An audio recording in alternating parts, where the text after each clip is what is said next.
रात का भाव। गोनू झा। गोनू झा एक रात सोए हुए थे। उनकी पत्नी गहरी नींद में उसी पलंग पर सो रही थी। गोनू झा कच्ची नींद में थे। कहीं से आ रही खटपट की आवाज से उनकी नींद उचट गई। आवाज बाहर वाले ओसारे से आ रही थी। उनको समझते देर न लगी कि चोर होंगे। आहट कुछ टटोले जाने से पैदा हो रही थी। ओसारे में कई बखार पड़े थे जिनमें से अनाज रखे गए थे। उनके दिमाग में अचानक एक विचार कौंधा और वो झटके से उठे।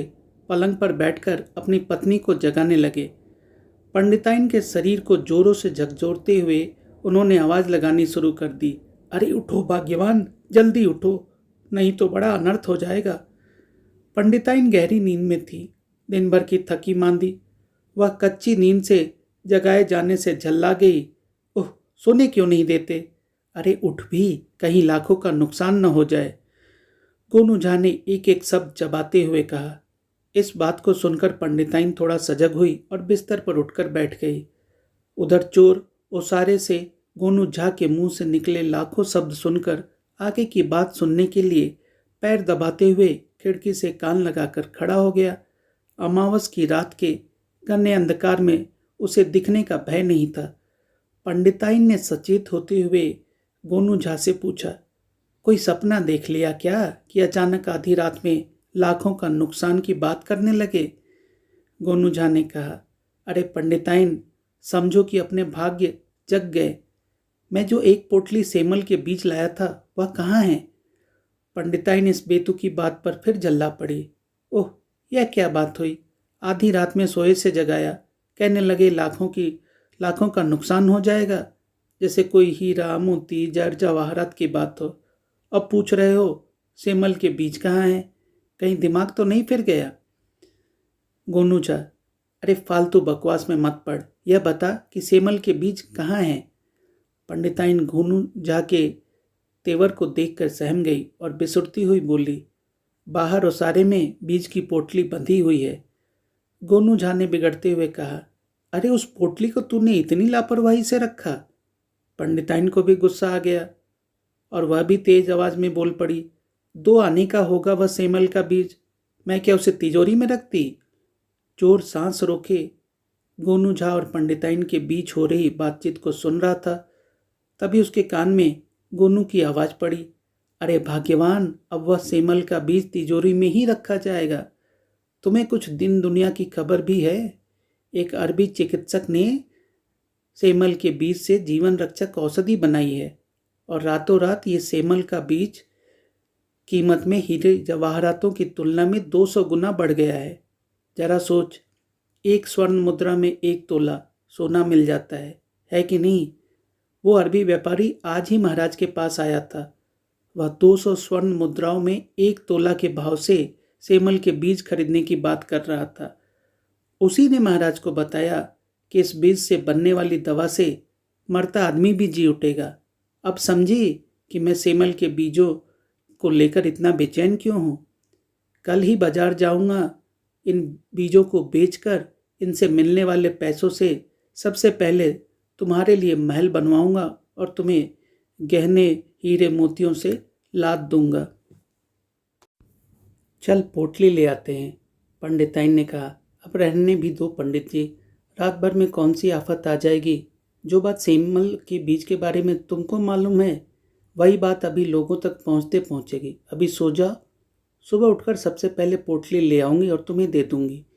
गोनू झा को जो संदेश बाहर खड़े चोर को देना था वह दे चुके थे, इसीलिए उन्होंने मन मारने के अंदाज में कहा, ठीक है भाग्यवान, जैसा तुम कहो। वैसे भी अभी सेमल के बीज की कीमत महाराज के अलावा केवल मैं जानता हूँ।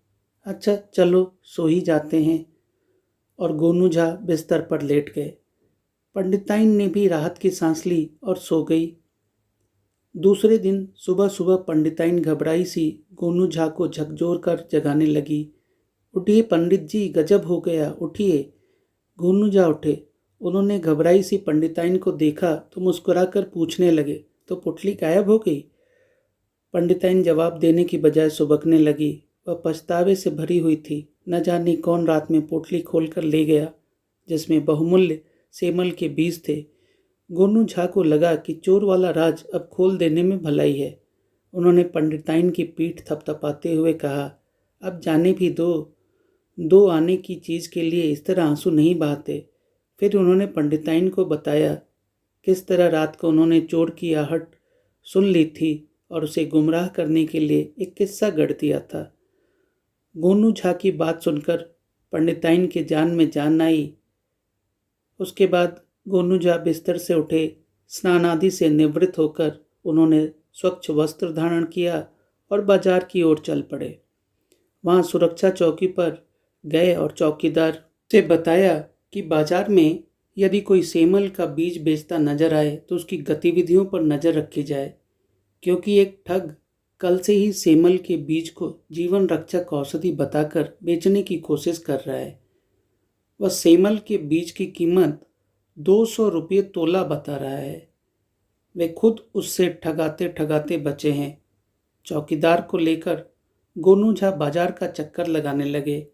एक जगह उन्होंने एक व्यक्ति को कपड़ा बिछाए सेमल का बीज बेचते देखा। आमतौर पर सेमल के बीज बाजार में नहीं बेचे जाते, इसीलिए उन्हें विश्वास हो गया कि यह व्यक्ति कोई और नहीं, वही चोर है जो रात को उनके घर से सेमल के बीजों की पोटली चुरा कर ले आया है। उन्होंने चौकीदार को इशारा कर दिया और उनके इशारे पर चौकीदार चोर के पास पहुंचा और उससे सेमल के बीजों की कीमत पूछने लगा। चोर ने चौकीदार की ओर देखकर कहा, 200 स्वर्ण मुद्राएं प्रति तोला। चौकीदार ने प्रश्न किया, अरे इतना महंगा क्या है इन बीजों में? आखिर ये सेमल के ही बीज है ना? चोर ने मुस्कुराते हुए कहा, अरे ये साधारण बीज नहीं है, इन बीजों में जीवन रक्षक तत्व हैं। तब तक गोनू झा भी वहां पहुंच गए थे। उन्होंने चोर से कहा, अरे तू तो रात का भाव बता रहा है, चौकीदार जी जरा इसे सेमल के बीजों का दिन का भाव बताइए। फिर क्या था, चोर को चौकीदार ने पकड़ा, उसकी मुस्कें चढ़ा दी और पीटता हुआ उसे लेकर चला गया। गोनू झा भी अपनी मस्त चाल से चलते हुए राज दरबार की ओर बढ़ने लगे।